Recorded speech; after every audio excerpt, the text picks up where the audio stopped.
There are men who lose everything to a casino, to a bottle, to a bad decision made in a glass-walled boardroom.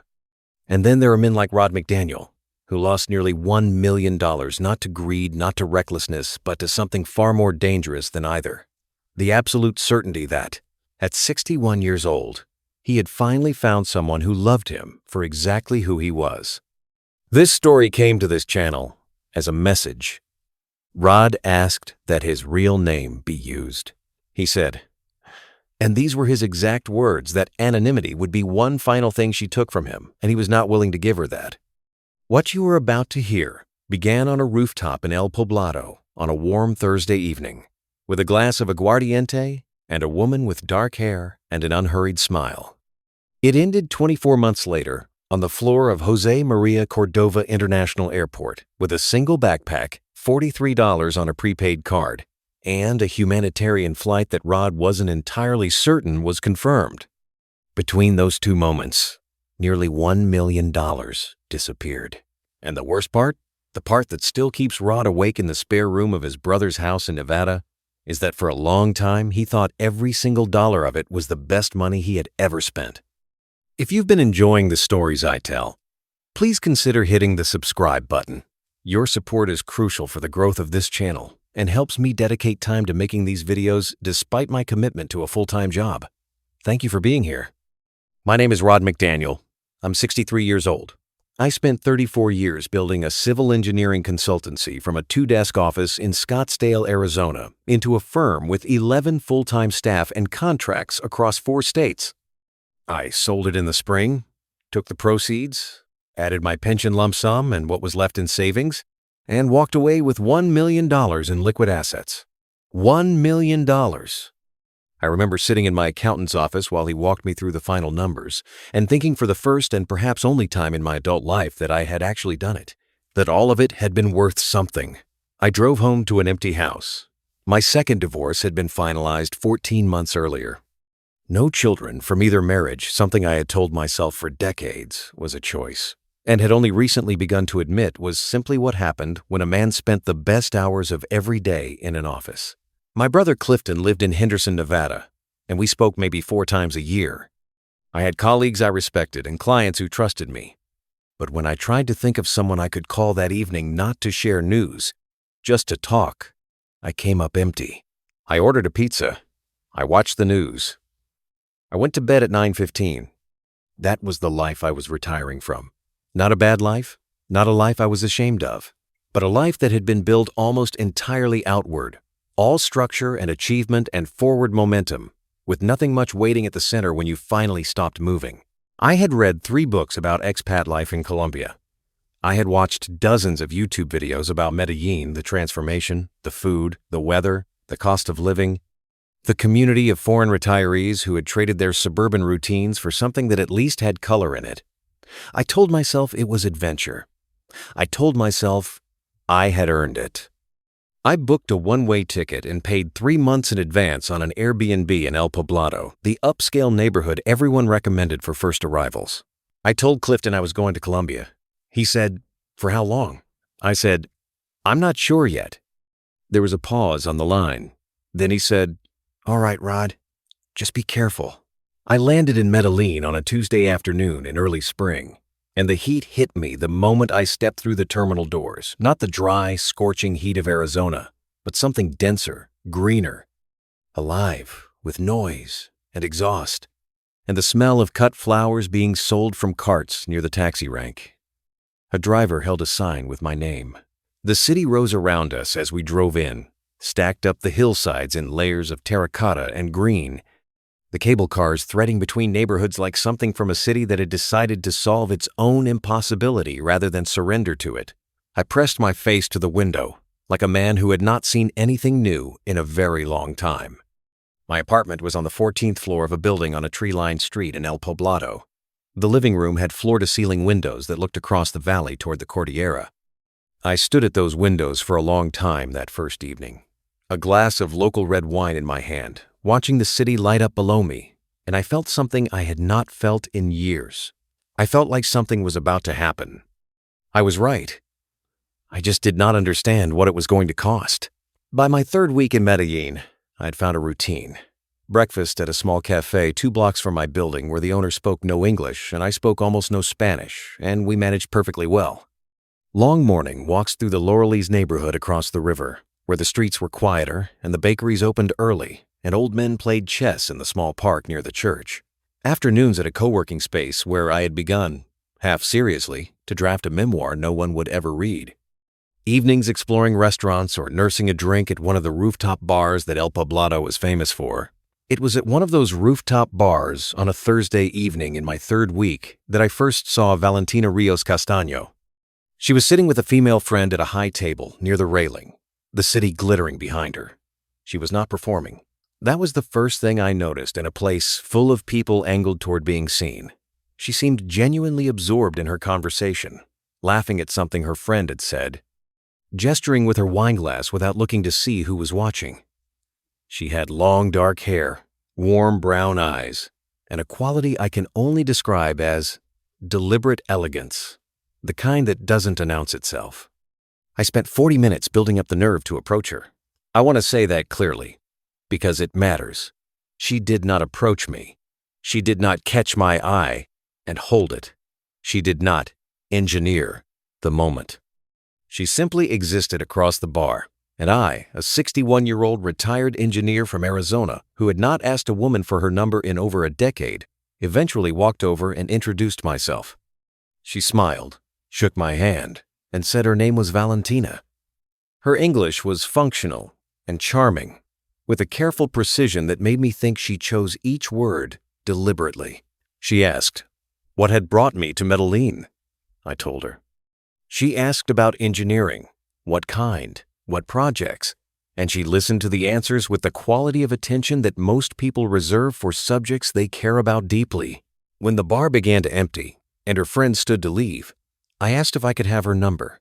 She thought about it for a moment, genuinely thought, not performed hesitation, then said yes and typed it into my phone herself. She did not look back when she left. I stood at the railing with the city below me and felt, absurdly, like a young man. The first weeks with Valentina were unlike anything I had experienced in either of my marriages. She was never available too quickly. She did not respond to messages within seconds, did not clear her schedule at my suggestion, did not perform eagerness. When we met for coffee the following week, she arrived 4 minutes late, apologized once, and then was entirely present for the 2 hours that followed. She asked about my work, my marriages. I had volunteered that I'd been divorced twice, my relationship with my brother, what I had wanted to be before I became an engineer. No one had asked me that last question since graduate school. I told her I had wanted to design bridges. Not for the engineering of it, but because a bridge was the most honest structure in the world. It existed only to connect two things that couldn't reach each other on their own. She was quiet for a moment. Then she said in her careful English, "I think you still design bridges, Rod, just different kinds." I thought about that sentence for days afterward.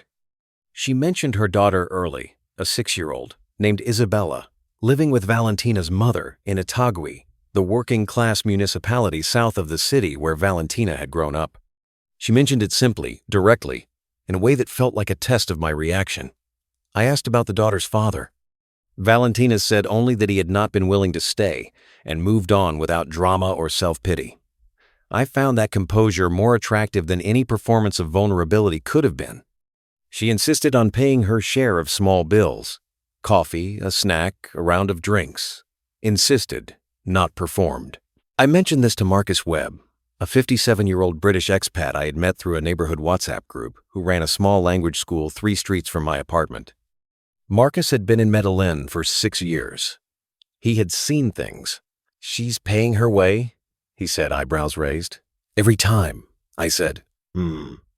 He took a sip of his beer. "That's either a good sign or a very good strategy." I told him he was too cynical.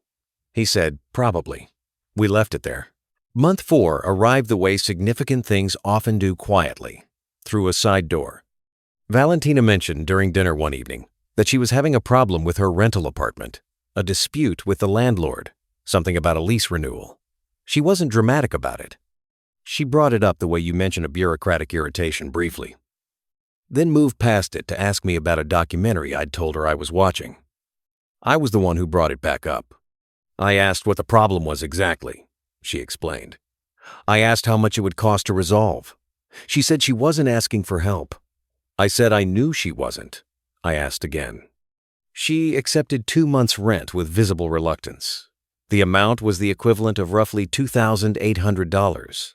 She did not thank me profusely or cry or make promises. She said, "You didn't have to do that, Rod." And then 2 days later, she invited me to her mother's house for Sunday lunch.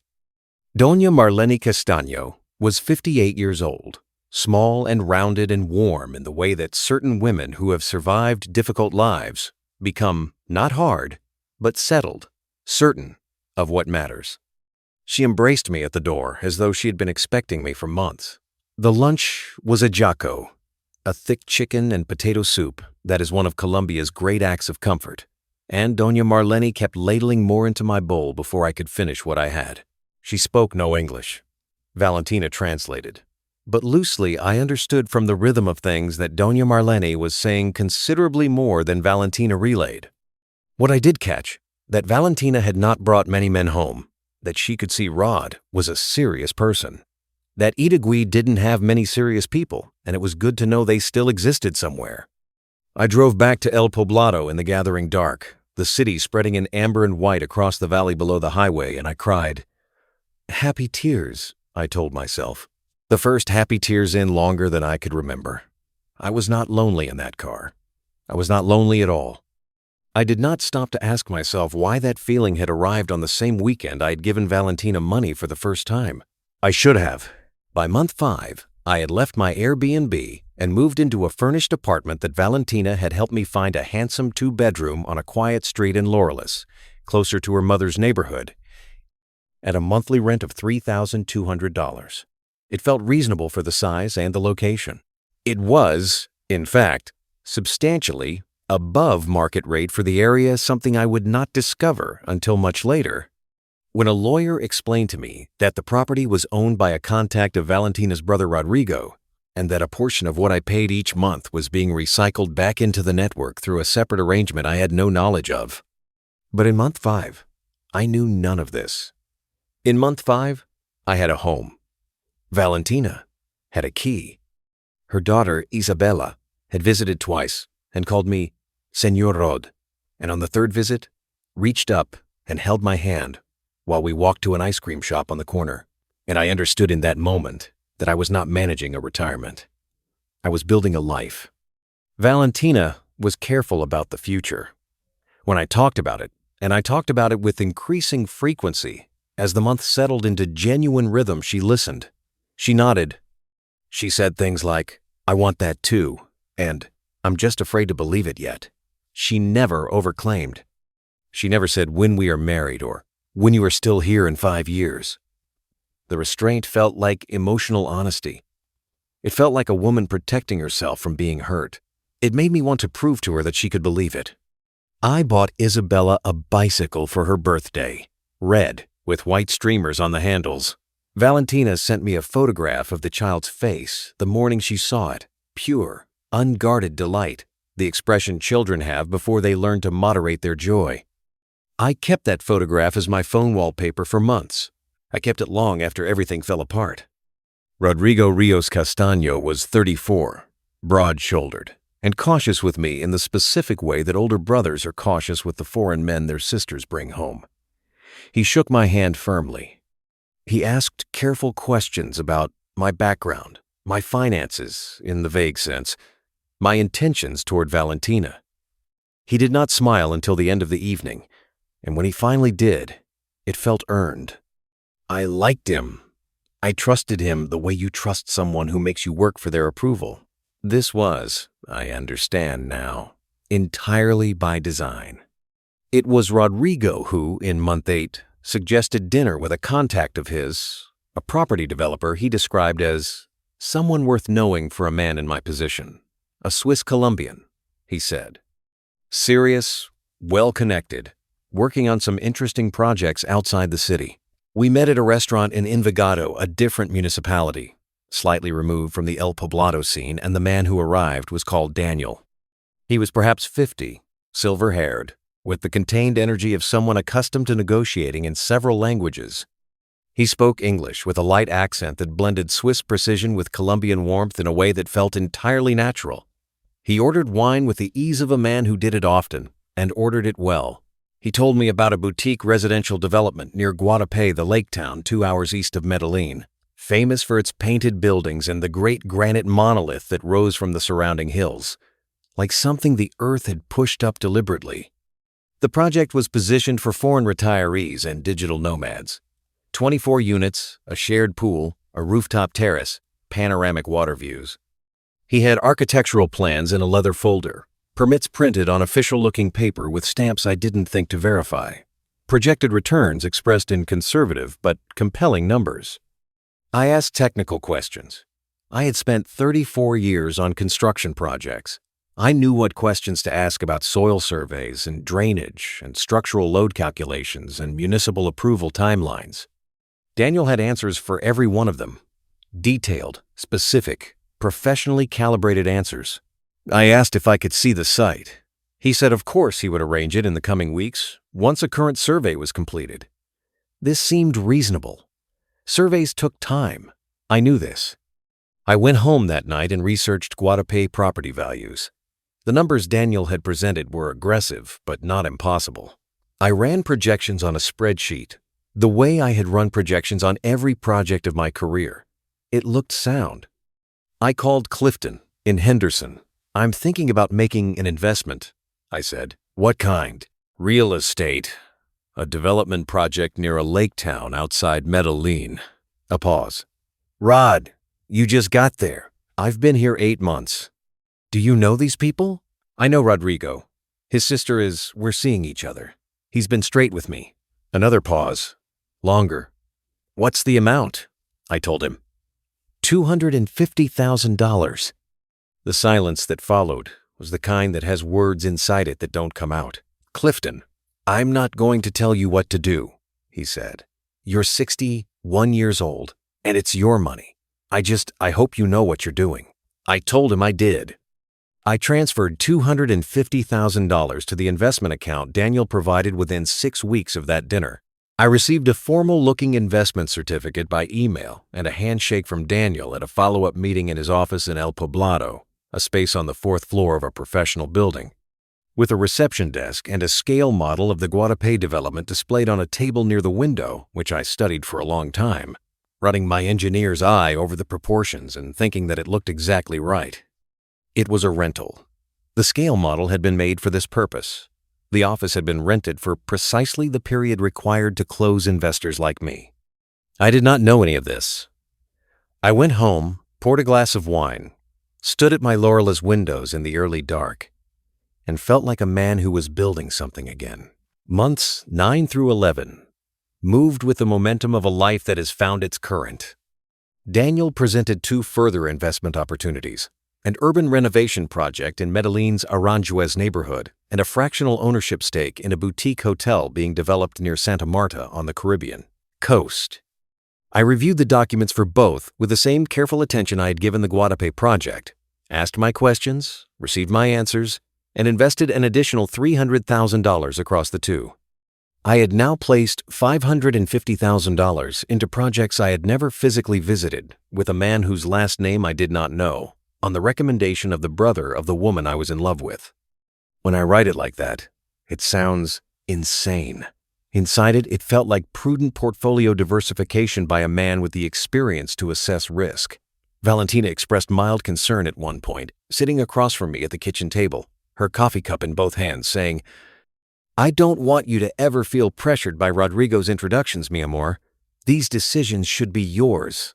The qualifier she used, mi amor, landed on me the way it always did, warm and specific and slightly disarming. I told her I wasn't pressured. I told her I had done my due diligence. She nodded and said she trusted my judgment, and the subject was closed. I understand now what that conversation was.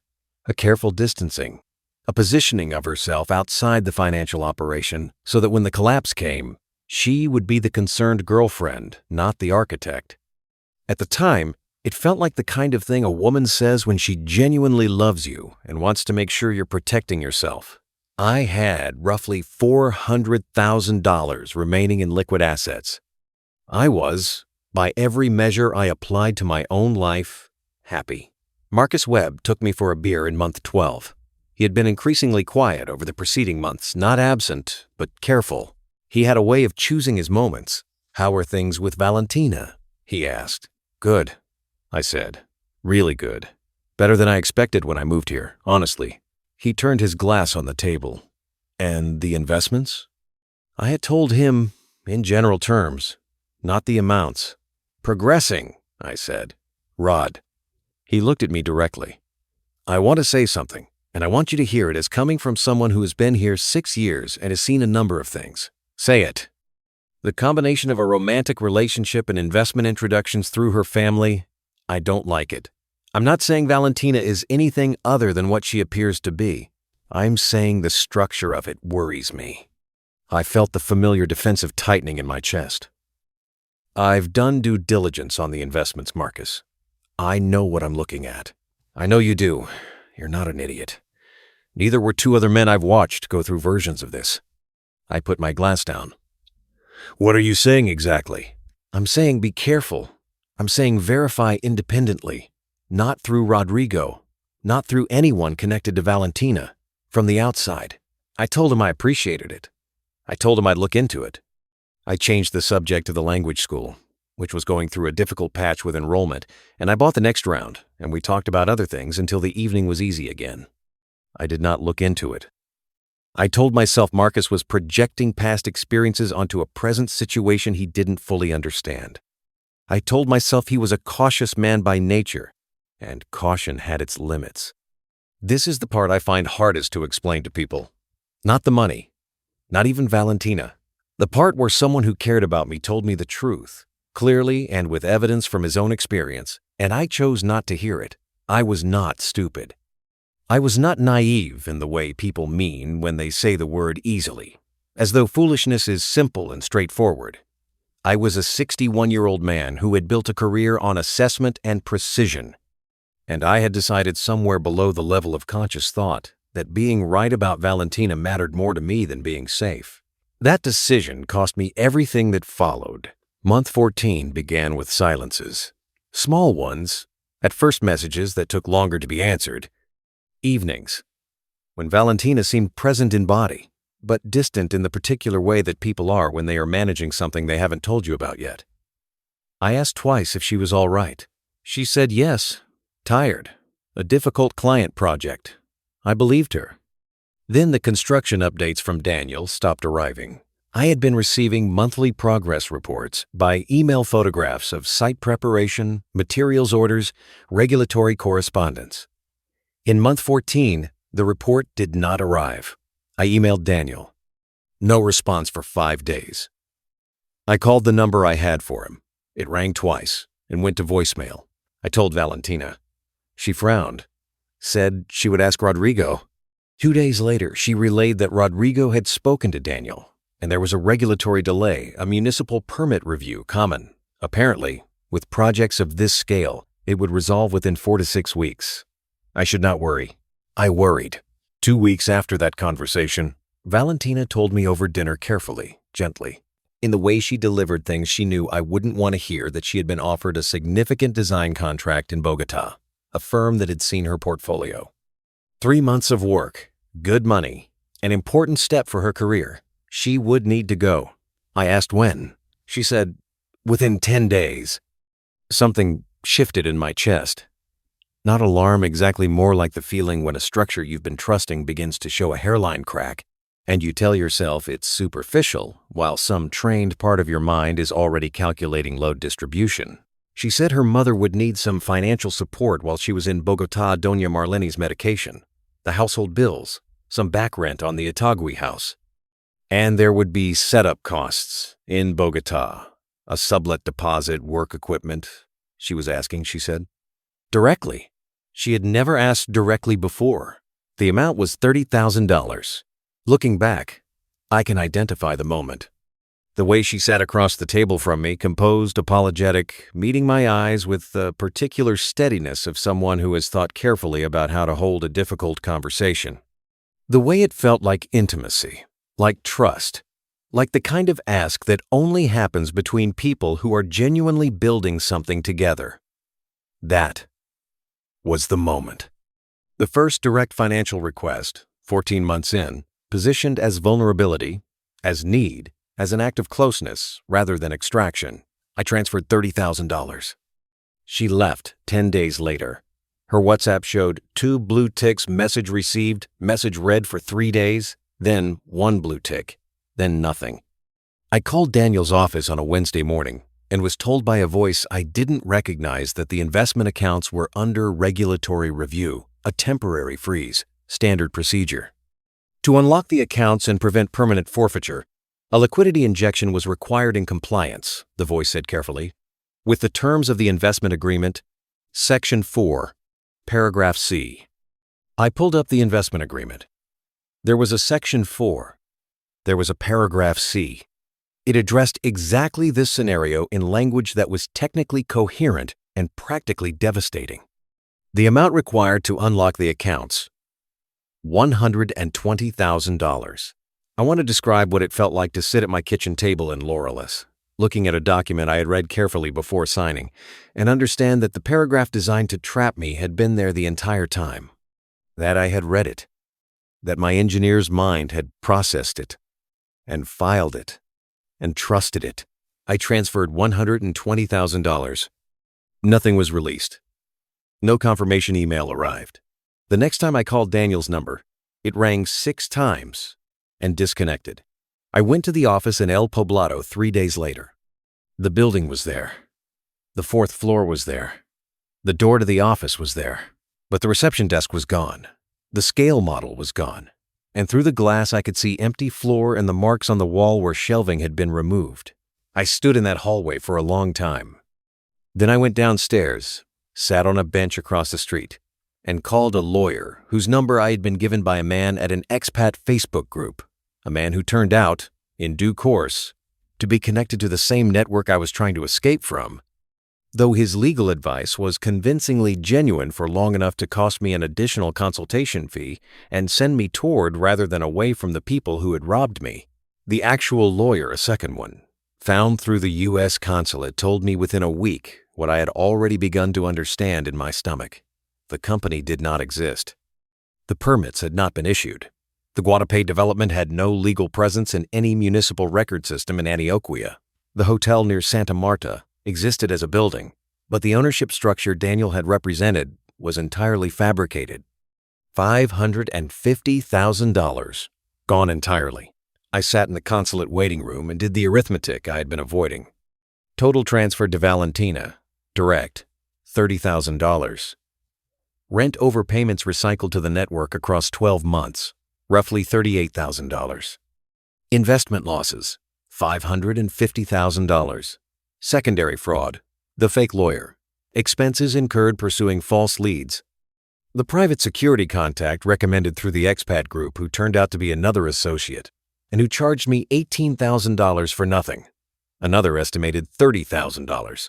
I had arrived with $1 million. I had roughly $280,000 remaining when the office in El Poblado turned out to be empty. In the weeks that followed, I spent almost all of it on lawyers, on investigators, on rent I could no longer quite cover, on the quiet, grinding logistics of a man who refuses to accept that it is over, because accepting that it is over means accepting everything else at once. There is a photograph on my phone. I have kept it. I don't know why, some instinct toward evidence, or perhaps just the human need to hold the proof of what happened to you rather than let it dissolve into something you might one day doubt. It is a photograph of Valentina and me at a restaurant in Envigado. She is wearing a yellow dress. I am looking at her. She is looking slightly past me at something off frame, something I cannot identify, something that had nothing to do with me. I found it 3 weeks before the office turned out to be empty. I was going through old photos, looking for a receipt I needed for the lawyer. I stopped when I found it.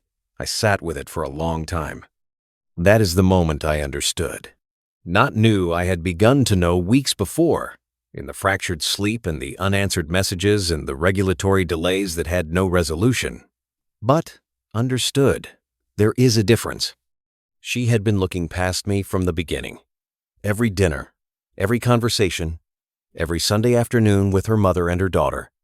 She had been looking at something I couldn't see, calculating something I couldn't measure, and I had spent 14 months gazing at her face and calling it love. I am a man who spent a career reading structures. I should have understood that the most important thing about a bridge is not how beautiful it looks. It's what holds it up. The months that followed the collapse were the worst of my life, and I have had months that earned that description before. I moved out of the Loreley's apartment when I could no longer cover the rent and moved into a residencia in a neighborhood I would not have walked through a year earlier, a narrow room with a ceiling fan that wobbled and a shared bathroom at the end of a dim hallway. The woman who ran it brought coffee at 7 every morning and asked no questions, which was the only kindness available to me in that period and which I was grateful for in a way I cannot adequately describe. I stopped eating properly. I lost 11 kilograms in 4 months. I know because the consulate nurse weighed me when I eventually went back to file additional paperwork and wrote something in her notes with a particular expression I pretended not to notice. I did not tell anyone in the United States what had happened. Not Clifton, not former colleagues, not the one friend from Scottsdale I still exchanged occasional emails with. The shame of it was not abstract. It was physical, a pressure behind the sternum, a constriction in the throat whenever I reached for the words to explain that I had moved to Colombia with $1 million and given most of it to people who had built an entire false world around my loneliness and then dismantled it when there was nothing left to take. I applied for the Emergency Repatriation Assistance Program through the U.S. Consulate. I was placed on a wait list. I was told the process could take several weeks. I spent those weeks in the residencia, drinking too much cheap rum and reading, and trying not to think about Doña Marlene, who had known nothing, the consulate confirmed, of the scope of what her daughter did, who had embraced me at her door because she genuinely liked me, whose warmth had been more weaponized by its authenticity than any performance could have been.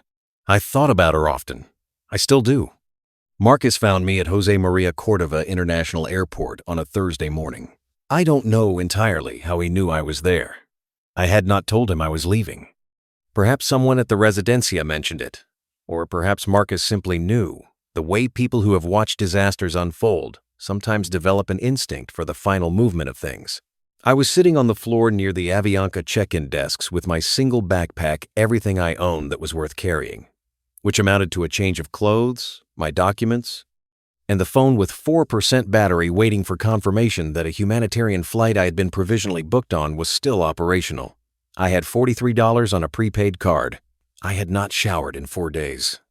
The terminal moved around me with its ordinary chaos of families and businessmen and tourists with rolling luggage, all of them going somewhere on their own terms, and I sat on the cold floor and watched them. Marcus came through the main entrance and stopped when he saw me. He did not say anything for a moment. He sat down on the floor beside me, which for a 57-year-old British man with a bad knee represented a significant physical commitment, and he stayed there. "You should have called me," he said finally. "I know. I would have helped." "I know that too." He brought me coffee from a cart near the entrance and sat with me until the flight was confirmed. He did not ask what had happened. He already knew enough of it, and the rest he understood from looking at me. When the boarding process began, and I stood and picked up my backpack and turned to say something I don't know what I intended to say, some form of thank you that would have been inadequate, he shook his head slightly. "Go home, Rod," he said.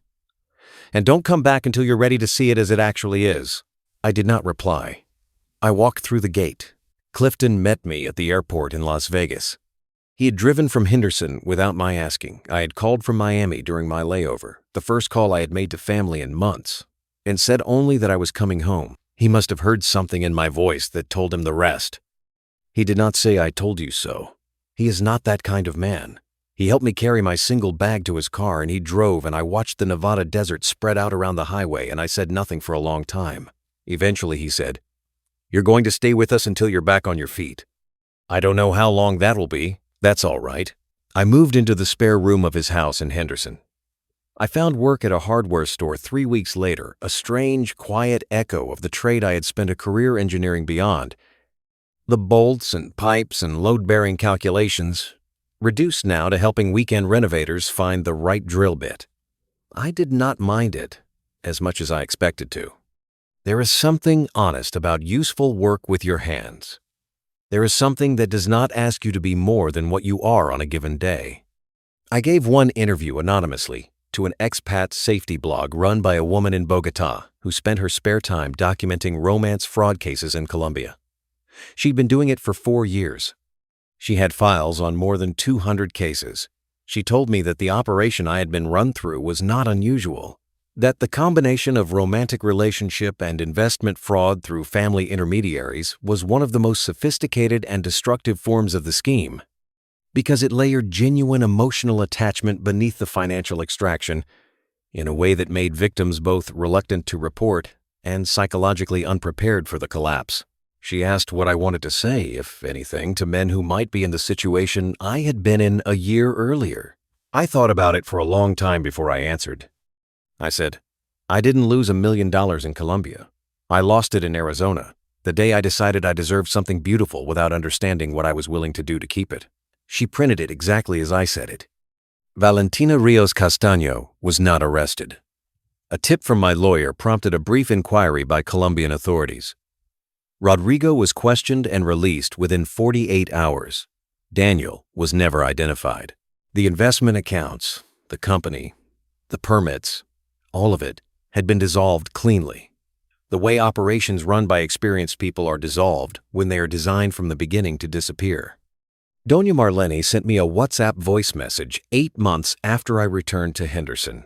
I recognized the number immediately. I sat in the spare room of my brother's house with the phone in my hands for a long time before I played it. She spoke for 40 seconds in Spanish. My Spanish is better now than it was. I have kept studying it. I am not sure why exactly, perhaps because the language itself did nothing wrong and I understood most of it. She said she was sorry. She said she had not known, not all of it, perhaps not any of it in the ways that mattered. She said she had lit a candle for me at the church in Itagüí. She said she hoped I had found my way home. I listened to the message 4 times. Then I put the phone down on the bedside table and lay in the dark and looked at the ceiling and thought about a Sunday lunch in a small kitchen in Itagüí and a jaco, and a woman ladling more soup into my bowl before I could finish, and how real that warmth had been, how genuine and unrehearsed, how it had been the truest thing in a construction of lies, and how that made it somehow the most devastating thing of all. I never replied. I am 63 years old now. I work at a hardware store. I live in my brother's spare room. The $1 million I spent 34 years building is gone. I do not have the time left in my working life to rebuild the financial position I had, and I have stopped pretending otherwise. But I am telling this story because it needs to be told. Not as a warning about Colombia. Colombia is a country of 40 million people, most of whom have never defrauded anyone, and many of whom are building lives under conditions of difficulty that would humble the men who dismiss them from a distance. Not as a warning about beautiful women or age gap relationships or expatriate adventurism. Those framings miss the point entirely. This is a warning about the specific, predictable, entirely human vulnerability that romance fraud exploits. The need to be chosen, to be seen, to be the person someone decided to love. I was 61 years old, twice divorced, professionally successful, emotionally hollow, and I moved to a foreign country because I had run out of ways to feel alive inside the life I had built. That is not stupidity. That is not naivety. That is what happens when a person has spent decades producing and providing and building outward and never learned how to live inward. Valentina did not exploit my ignorance. She exploited my hunger. She took the thing I was most desperate for, the feeling of being genuinely, unhurriedly, specifically loved, and she supplied it with extraordinary precision for 14 months until there was nothing left to take. The investment fraud was almost incidental.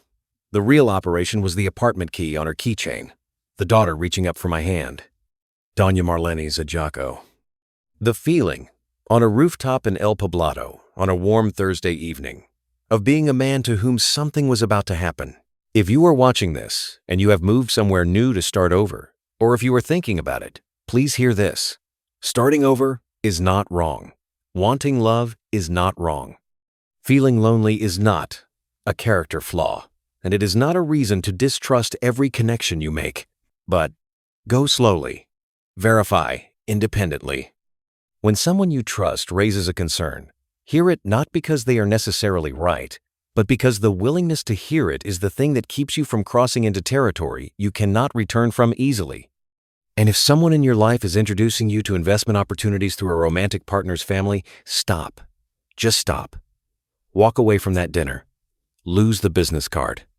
It does not matter how well dressed the man is, or how professional the office looks, or how many questions you asked and received answers for. The answers were prepared. The office was rented. The permits were printed on paper that had been designed to survive exactly the scrutiny you applied. Real love does not require you to fund it. Real opportunity does not require you to decide before you are ready. Real people do not disappear when the money runs out. I know this now. I learned it in a residencia in Medellin with a wobbling ceiling fan and coffee brought to my door at 7 in the morning by a woman who asked nothing. And in an airport terminal on a Thursday morning sitting on the floor with $43 and one old friend who sat down beside me without being asked. I learned it in the dark of a spare room in Henderson, Nevada, listening 4 times to the voice of an old woman who lit a candle for me in a church in Itagüí. That candle is the most expensive thing anyone has ever given me. My name is Rod McDaniel. I lost nearly $1 million in Colombia. I am telling you this so that you don't have to learn what I learned the way I learned it. Please be careful out there. And please, if these stories matter to you, share this one. Someone you know may need to hear it before they board the plane.